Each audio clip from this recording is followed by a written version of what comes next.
Okay, we left off last video talking about Aristotle's theory of emotion and as that relates to moral virtue.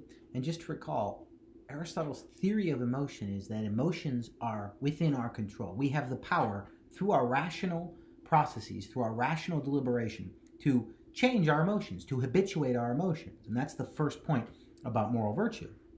We said there were 4 points. That moral virtue is a habit, it's context specific, it's a mean between an excess and deficiency, and it concerns pleasure and pain. The first point, moral virtue is a habit. It's a disposition inculcated or formed through repetition. Through repeating the same behavior, one becomes that very behavior. So if one wants to become good, one starts acting good. If one wants to become loving, one acts loving. If one wants to become, on the other hand, a liar, one tells lies. If one wants to be a truth teller, one tells the truth. Okay, so that's the first point. Fake it till you make it. Moral virtue is a habit formed through repetition. The second point, moral virtue is context specific. Now, what does that mean? And Aristotle sort of says this in a very roundabout way in your text in chapter 2.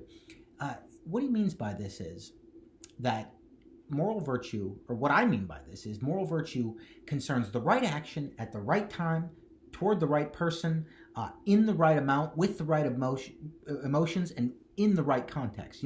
So Aristotle famously says anyone can be angry, but to be angry at the right time, toward the right person, in the right amount, in the right context, this takes moral virtue. So moral virtue is just the right amount of emotion, at the right time, toward the right person, in the right place and context. Okay, anyone can be angry. Oftentimes we get angry and it's at the wrong person, at the wrong time, with too much anger.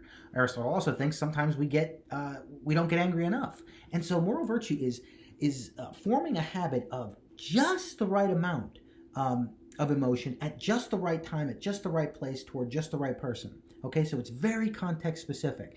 Moral virtue is not, therefore, some kind of rule that you just apply. It takes discretion. It takes discerning.